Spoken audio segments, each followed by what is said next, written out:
Assalamualaikum warahmatullahi wabarakatuh. Selamat malam sahabat-sahabat Nusantara dimanapun berada.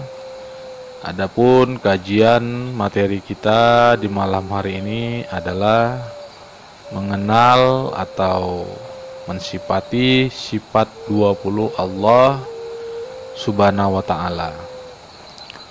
Alhamdulillahirabbil alamin, hamdan yu'afihi ni'amahu wa yukafi majidah. Wassalatu wassalamu ala sayyidina Muhammadin ibni Abdillahi wa ala alihi wa ashabihi wa man walahu amma ba'du.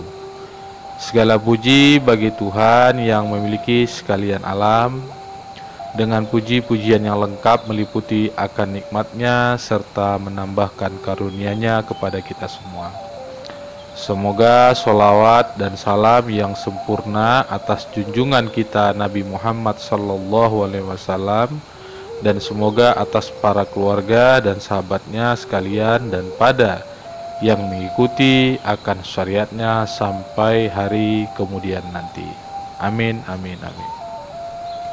Sahabat-sahabat Nusantara dimanapun berada, ketahuilah sesungguhnya nikmat pemberian Allah yang paling besar kepada umat manusia adalah nikmat Islam dan nikmat iman, karena kedua nikmat itu Allah jadikan sebab bagi manusia bisa masuk ke surga yang kekal di dalamnya, selamat dari siksa api neraka dengan lantaran taat ibadat kepada Allah Ta'ala.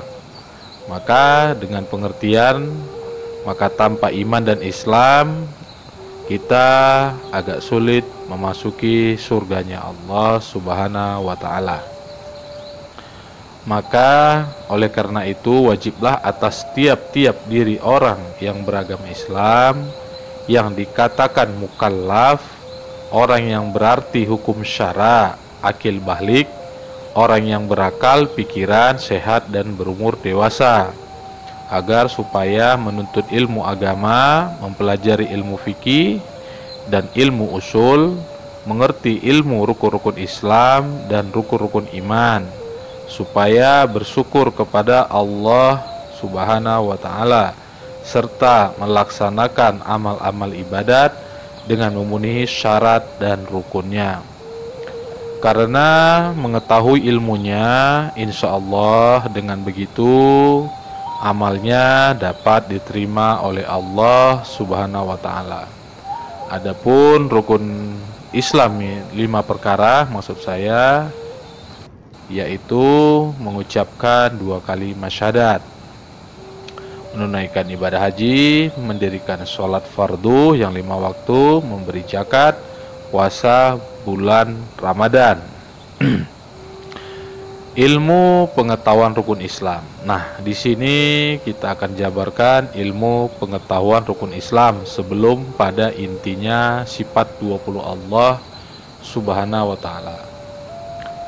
Ilmu rukun Islam yang pertama-tama mengetahui dan mengartikan, maksud saya akan arti dan makna 2 kalimat syahadat, yaitu yang dikatakan ilmu usuluddin, yaitu ilmu pokok agama Islam, atau dinamakan juga ilmu tauhid, yakni ilmu makrifat, ialah untuk mengenal Allah dengan segala sifatnya. Maka dengan ilmu itu orang dapat mengenal sifat-sifat Allah yang wajib baginya, yang mustahil padanya, juga yang jais baginya. Demikian pula dengan ilmu itu orang dapat mengenal sifat-sifat yang wajib adanya bagi tiap-tiap nabi rasul, mengenal sifat-sifat yang mustahil bagi rasul-rasul itu dan yang jais bagi rasul-rasul. Maka dengan ilmu itu orang jadi mengetahui mana 2 kalimat syahadat. Oke.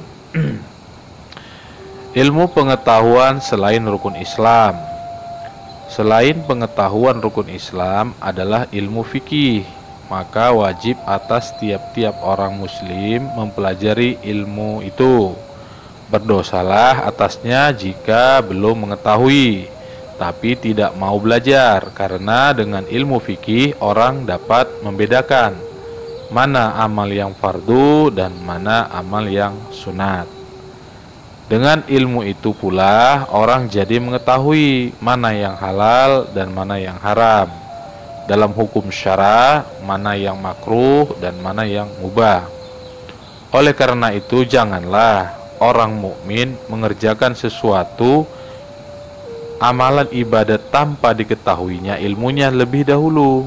Seperti dalilnya dari kitab Jubat.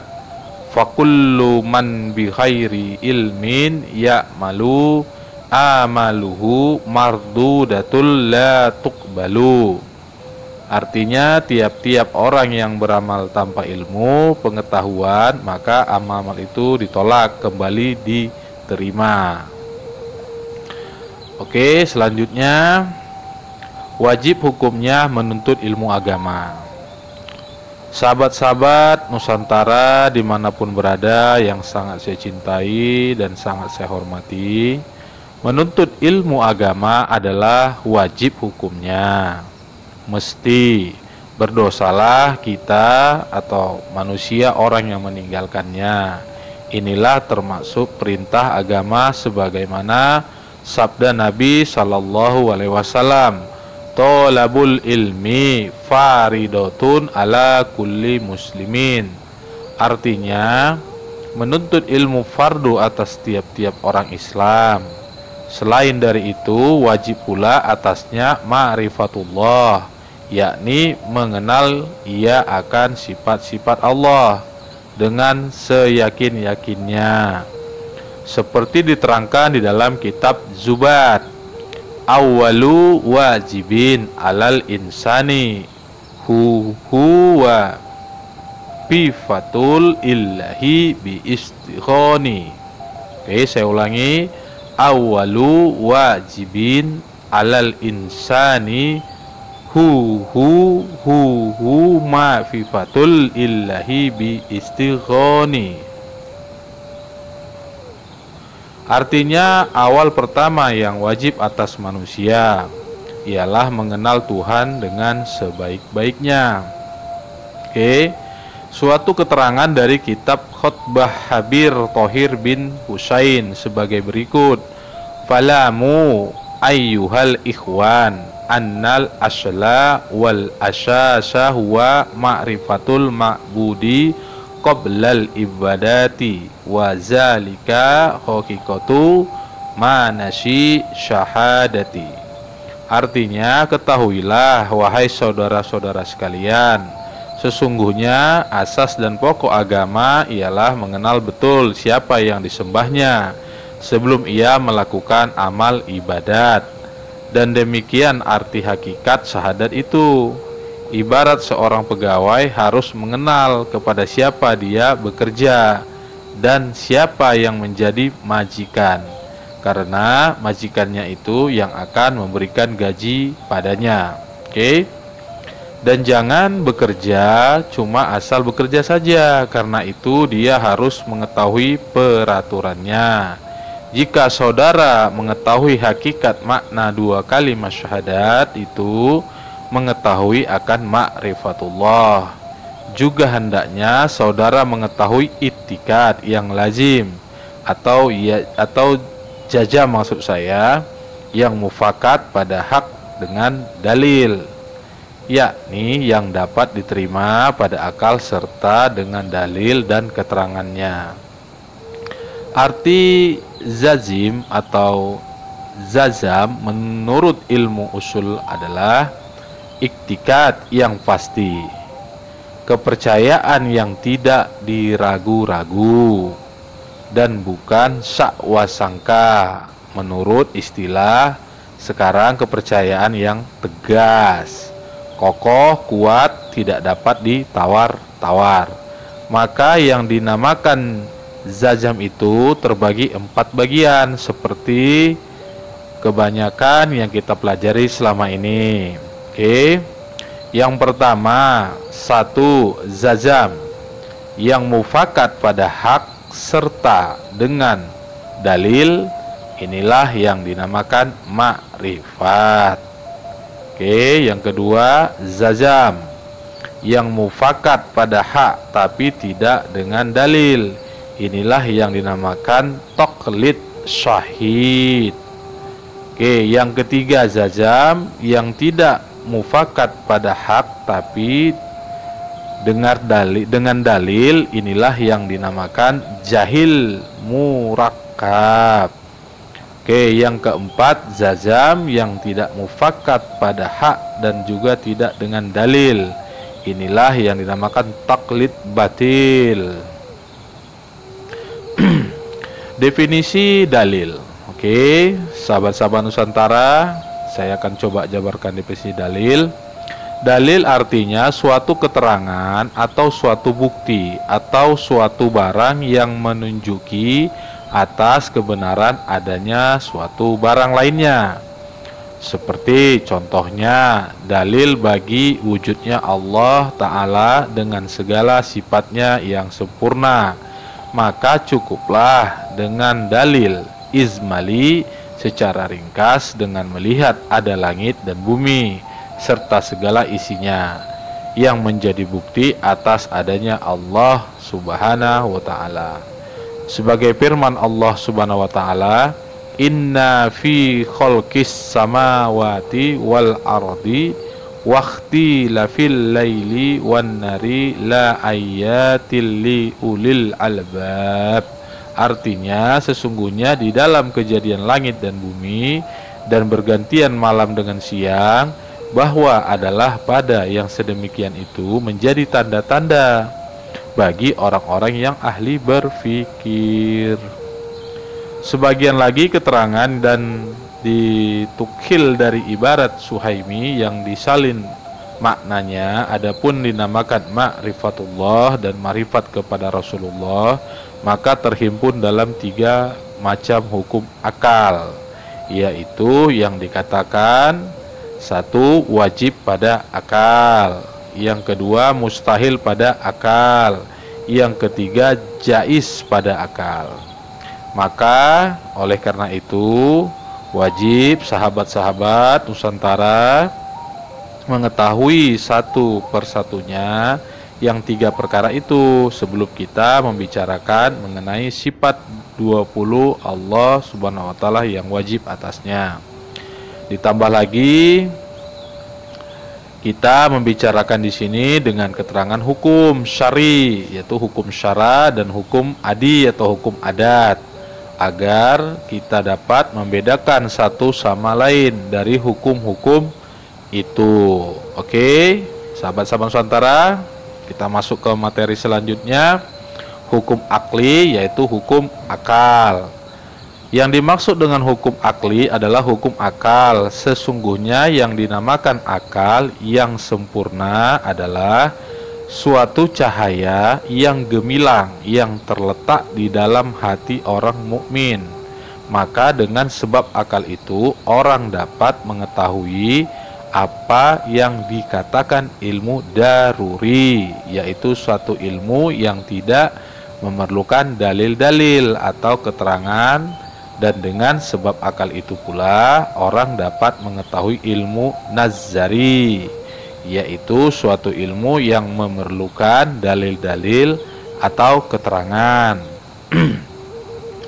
Dan arti hukum akal itu menetapkan suatu barang bagi adanya suatu barang, atau menidakkan suatu barang karena lantaran tidaknya suatu barang lainnya. Misalnya adanya sebuah rumah lantaran adanya tukang yang membikin rumah, maka mustahil rumah itu jadi sendiri. Oke. Demikian pula misal tidak ada sebuah rumah karena lantaran tidak ada tukang yang membuat rumah, dan dapat dikiaskan seterusnya. Hukum akal terbagi 3. Kita memasuki daripada hukum akal ya sahabat-sahabat Nusantara. Disimak terus. Hukum akal terbagi tiga. Pertama wajib, yang kedua mustahil, yang ketiga jaiz. Oke, yang pertama wajib, yaitu barang yang tidak dapat diterima pada akal akan tidaknya. Misalnya Allah itu wajib adanya. Yang kedua mustahil, yaitu barang yang tidak dapat diterima pada akal akan adanya. Misalnya mustahil Allah tidak ada. Jaiz, yaitu barang yang harus, yakni mungkin saja adanya atau tidaknya alam yang baharu ini. Selain dari itu, wajib mengetahui ilmu hukum syara atau hukum syari, yakni hukum fikih. Arti hukum syari ialah hukum-hukum agama Islam yang merupakan perintah Allah atau larangannya, yang mana tiap orang Islam atau orang mukmin yang mukallaf, yakni yang sudah diberarti, maksud saya yang sudah mengerti hukum syara atau yang dikatakan akil balik, artinya orang yang berakal sehat dan cukup dewasa, maka wajib atasnya mengetahui hukum-hukum tersebut. Maka hukum itu terbagi dua, sahabat-sahabat Nusantara harus diingat di sini hukumnya ada dua. Satu kitabut tahlif, yang kedua kitabul wadi'i. Arti kitabut tahlif ialah suatu hukum yang bergantung kepada sebab dan syarat atau makni atau cegahan.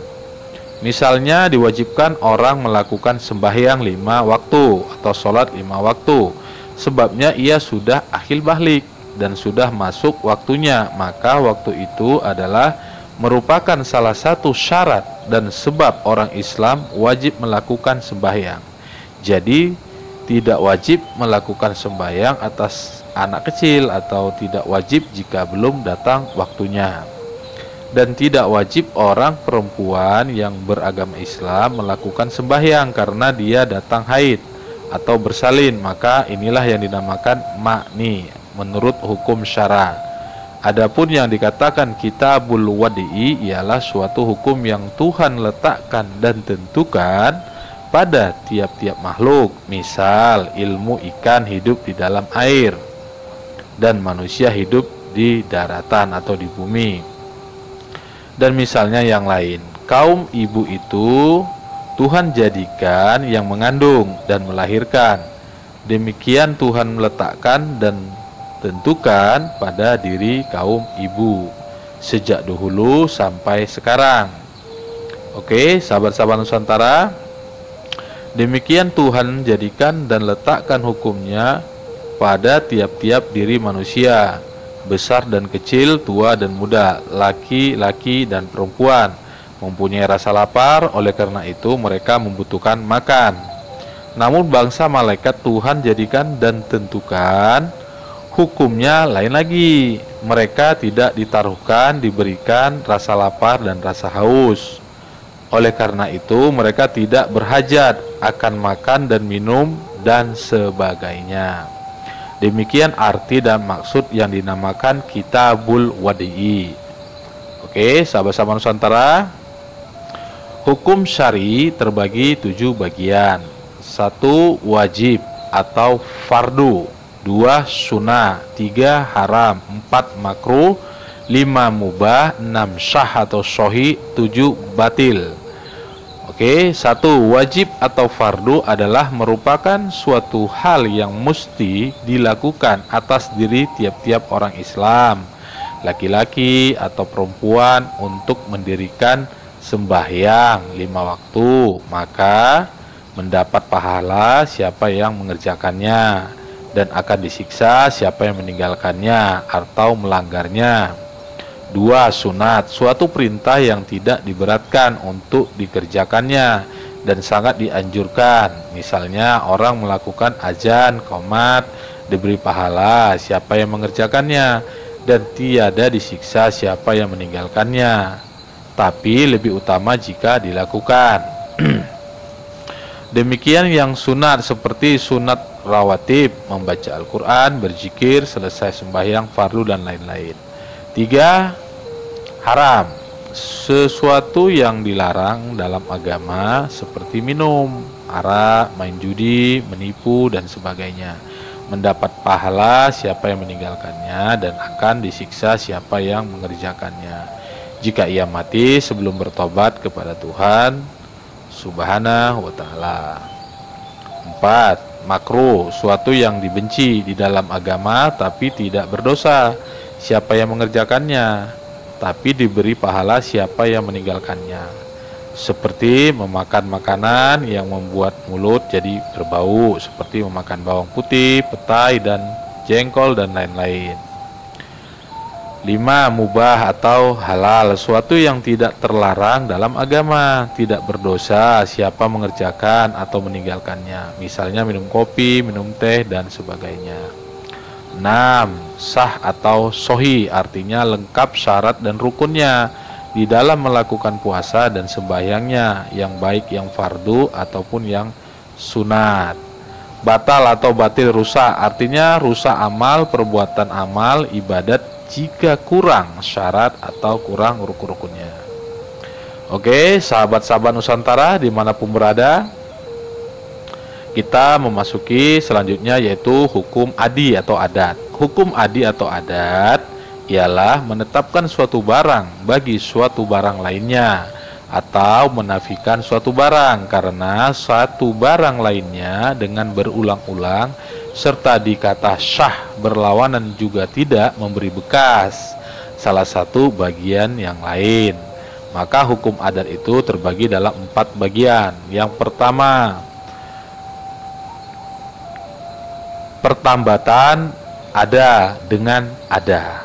Oke, misalnya pertambatan atau perhubungan ada dengan ada seperti adanya kenyang di dalam perut, berhubungan adanya makanan dalam perut itu. Dan misalnya adanya rasa pusing di dalam kepala berhubungan dengan adanya penyakit di dalam kepala itu. 2. Pertambatan atau perhubungan tidak dengan tidak. Misalnya ketidakadaan suatu hal berhubungan dengan ketiadaan suatu hal yang lain, seperti tidak ada rasa kenyang di dalam perut berhubung dengan tidak adanya makanan dalam perut itu. 3. Pertambatan atau perhubungan keadaan suatu hal dengan ketidak suatu hal yang lainnya. Misalnya keadaan badan menjadi dingin berhubung dengan tidak memakai selimut atau tidak memakai kain dan baju. Oke, yang keempat, pertambatan atau perhubungan keadaan suatu hal dengan berhubungan dengan keadaan hal yang lainnya. Misalnya tidak hangus kayu itu dimakan api berhubungan adanya air yang menyiramnya.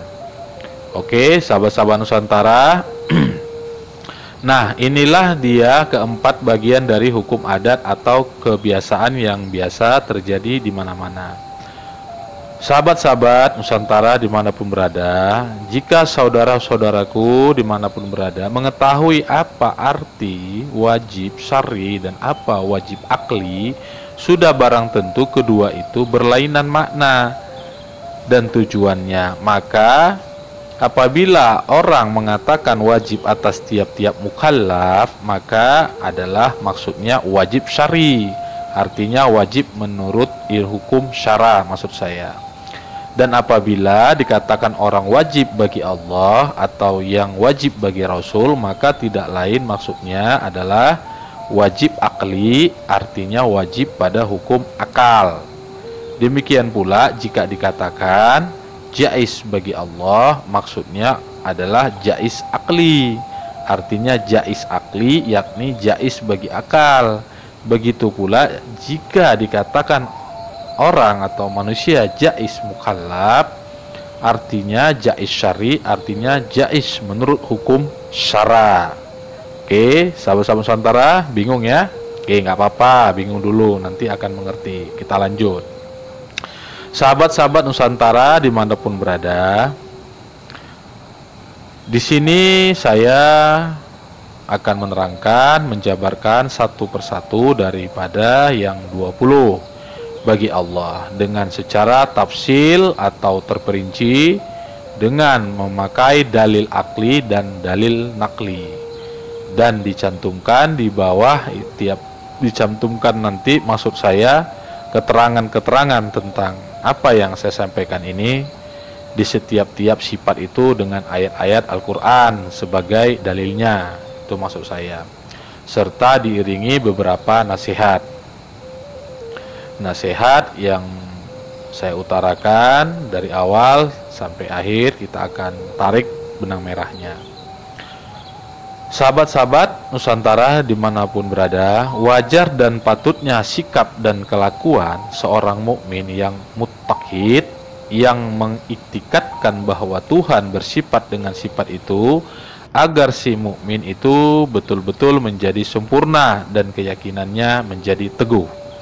Sesungguhnya sifat-sifat Tuhan itu banyak sekali, telah dijelaskan di dalam Al-Quran, tapi wajiblah atas setiap orang atau namanya mukallaf mengenal akan sifat-sifat Allah itu secara ijmal atau secara ringkas. Wajib kita mempercayai bahwa Allah Ta'ala muttasifun bikulli kamal, yakni Allah Ta'ala bersifat dengan sifat yang maha sempurna, jadi tidak ada kekurangan, maksud saya.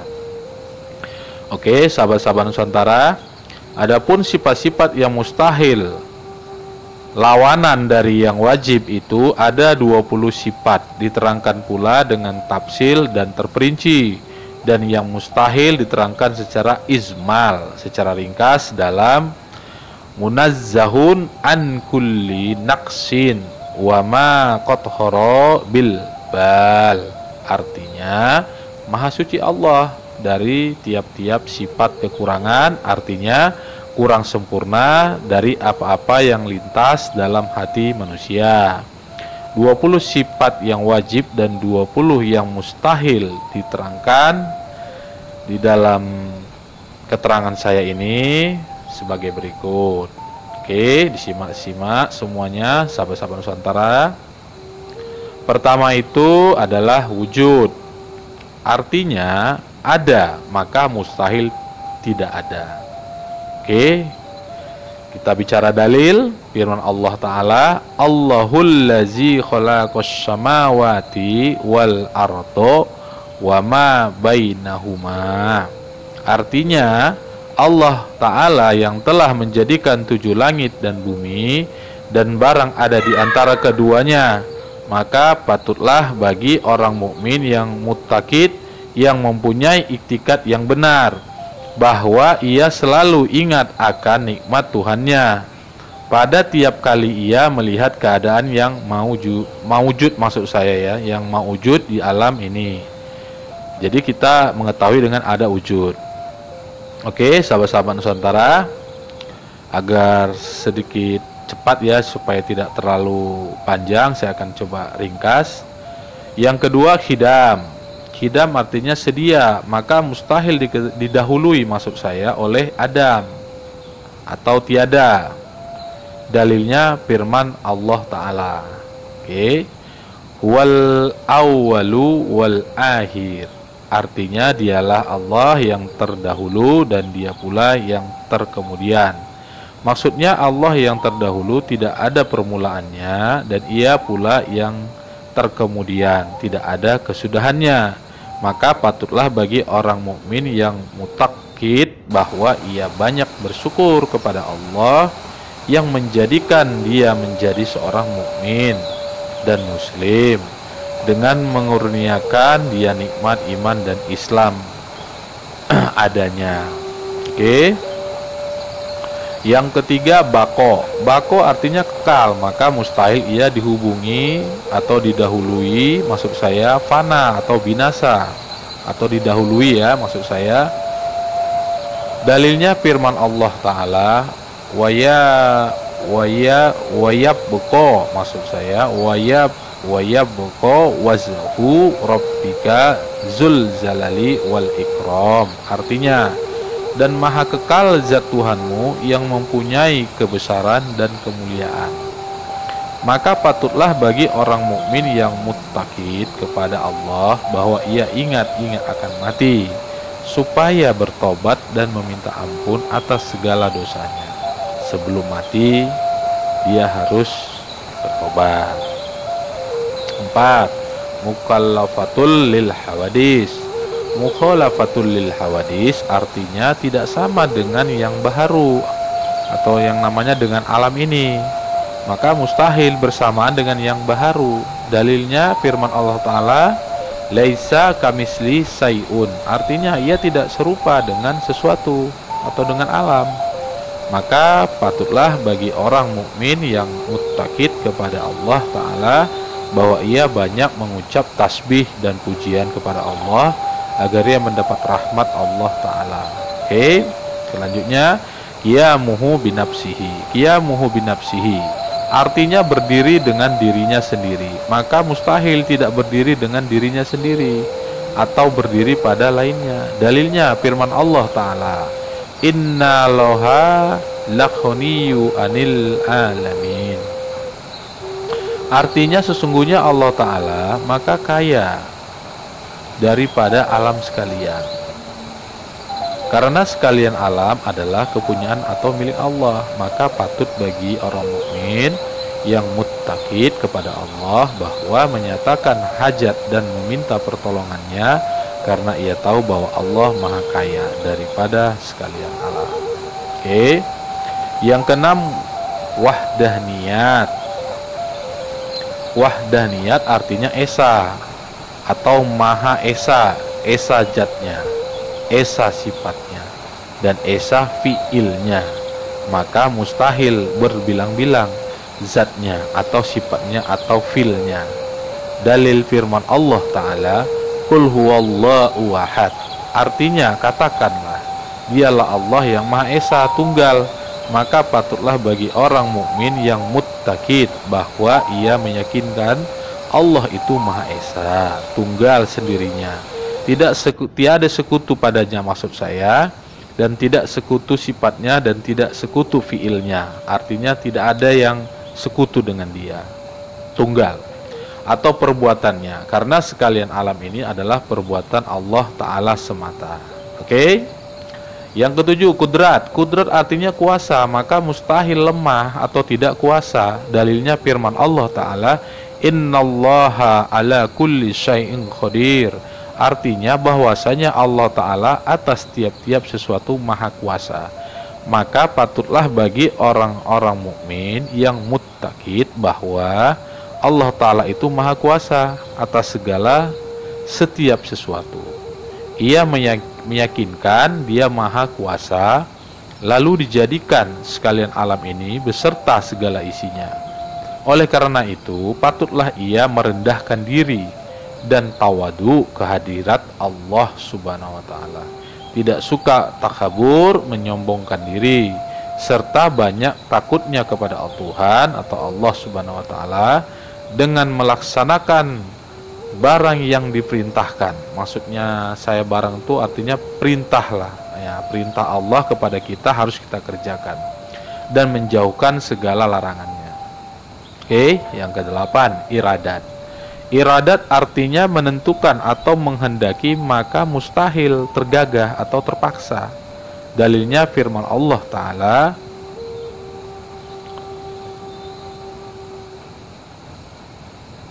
fa'alu lima yuridu, artinya maha berbuat pada barang yang ia kehendaki.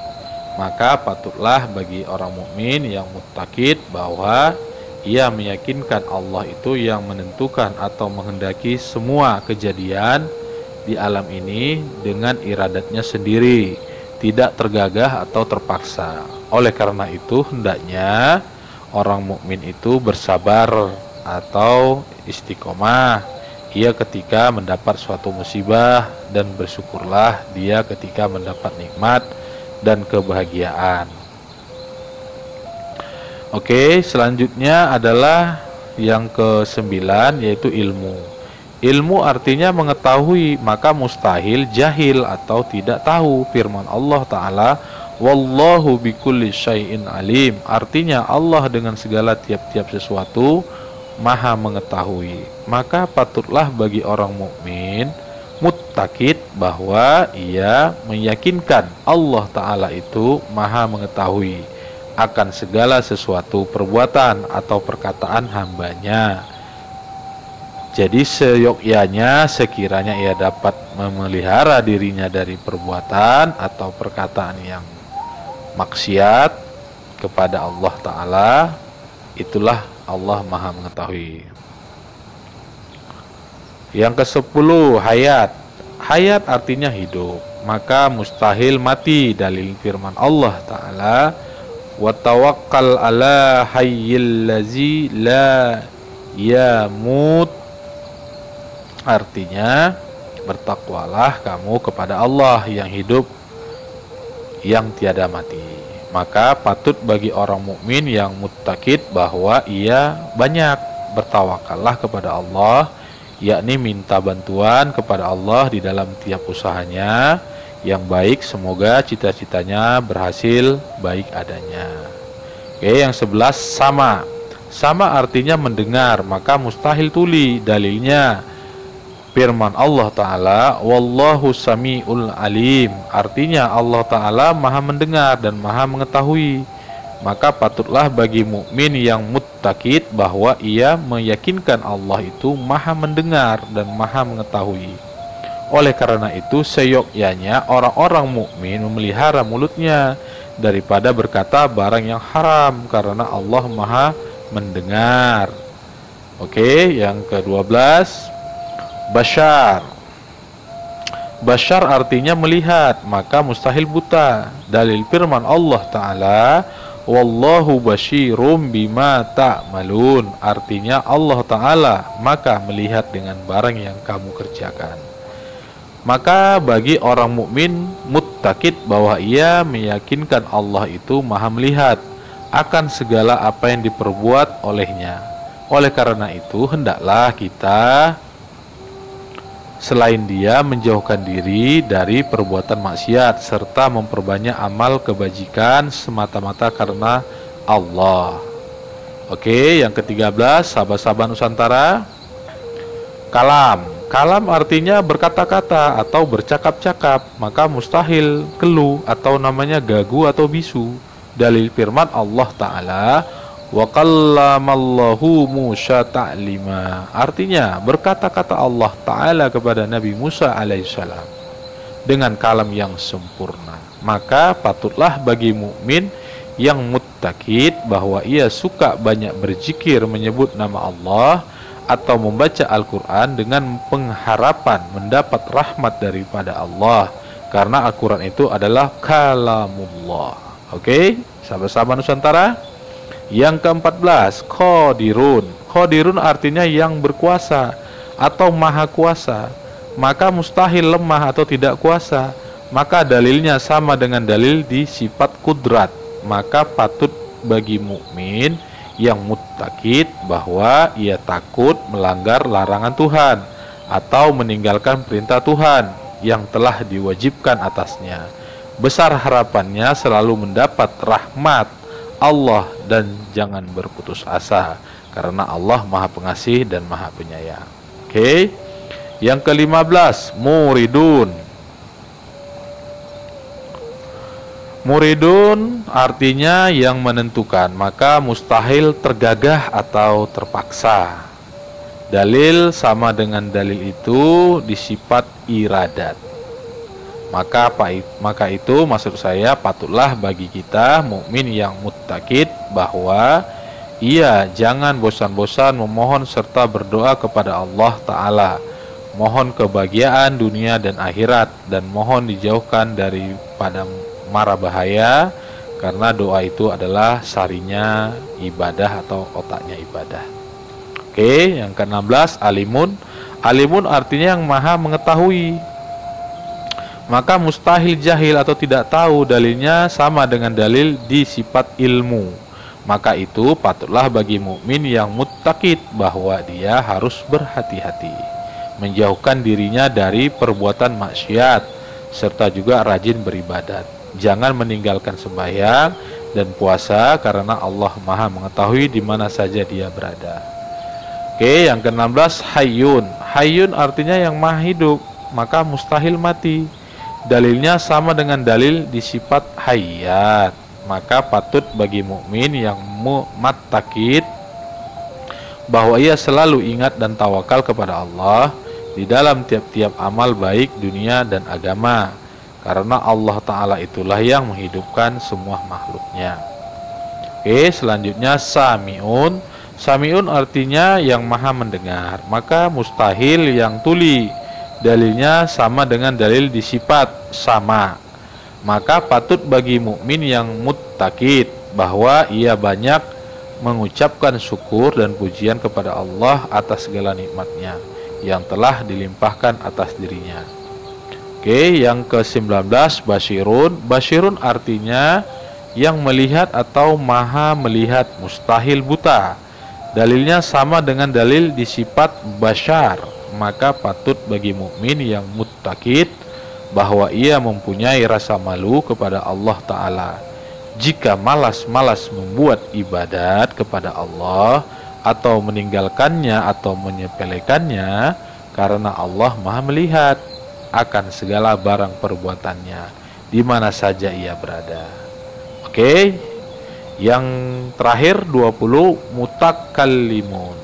Mutakallimun artinya yang maha berkata-kata, maka mustahil keluh atau gagu. Dalilnya sama dengan dalil di sifat kalam, maka itu patutlah bagi mukmin kita yang muttaqid sering-sering membaca Al-Quran. Janganlah rumahnya dijadikan seperti kuburan.